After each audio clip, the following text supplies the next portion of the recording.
Oh man, I was just looking through my stuff and I saw that I missed one. But I looked back and I saw that I have some notes. So I'm just gonna talk about negotiating the space for I think it was like for Aboriginal representation. About anyway, it was by Leanne Martin, and it's basically about the consistent Euro-Western framing and presenting of Indigenous artistic production in the country, and how that has developed alongside other aspects of Eurocentric study without recognition of Indigenous arts in general, less framed as a primitive art. So I think the thesis is something like the legacy of colonialism continues to inform the scholarship and presentation of Aboriginal art histories and contemporary art practices, and the need remains for public institutions to strengthen their commitment to Indigenous art beyond targeted funding initiatives. So,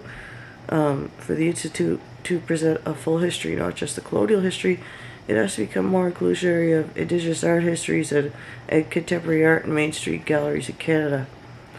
And so it does like this little research thing where it's sort of like trying to find out why Indigenous art has had little attention and is mostly excluded from Main Street galleries. And it found that there was no commitment at all to collecting Indigenous art.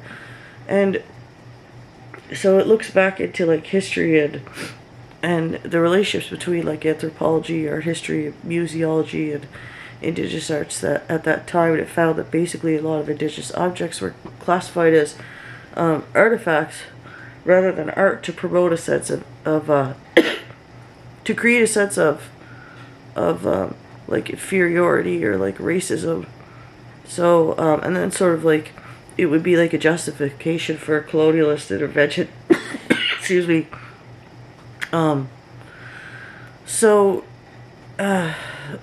like the museum developed at this time. So like very very early on, late 19th, early 20th century, it sort of became entwined with this history through this type of categorization, study of art, because that's what it was sort of developed. So, yeah. So, and there's a lot of like talk about like all these factors of exclusion practice, like this notion of authenticity, equality, and things like that was applied to works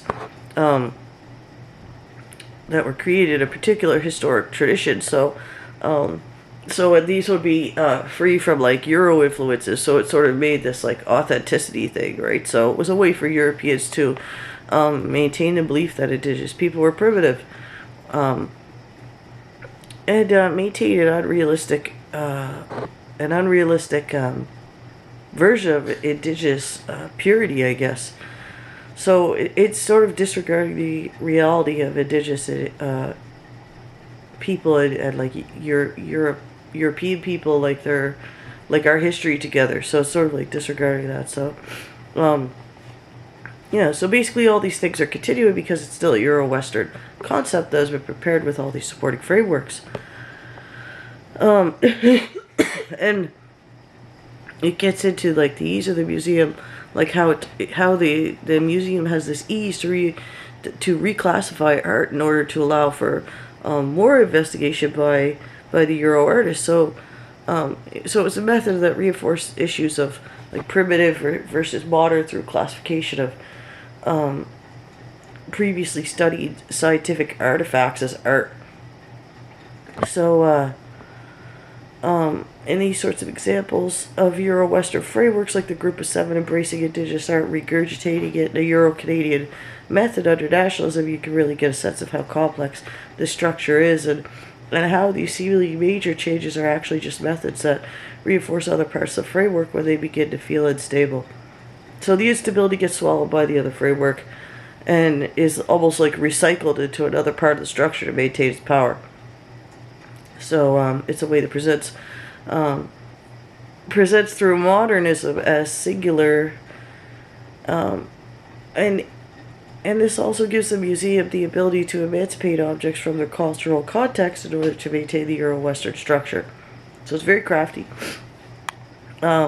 So It's very problematic, but it requires this commitment to change from the institution to like art historians and educational institution to like a scholarship.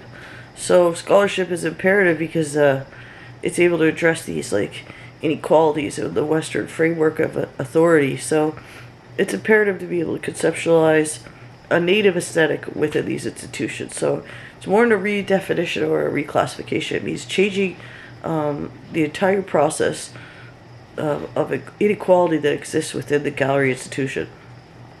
And talks about, on the last page, about strategies that pose complex challenges to Eurocentric parameters of curatorial and institutional practice. So it requires art galleries to engage in this sort of like self-critical process that's basically like, it's very Marxist. Like, it's basically asking for like a full overhaul of like how we examine and understand Indigenous art, because like to bring the gallery into a more like realistic mode of understanding and describing art requires more than just its framework changing like within the institution. It needs like an acknowledgement and understanding of the full implication of a Euro-Western framework, and authorship as the context of the gallery. So it's about addressing and like fully changing the privilege that exists in all of these seemingly outlying areas that are actually intertwined with the institution itself. So it's incredible. And I just wanted to get that in there and get the mark for that. And I'm going to go to bed now. So I'm going to load this and go to bed. And have a good night, Dion. I'll see you later. Peace out, buddy.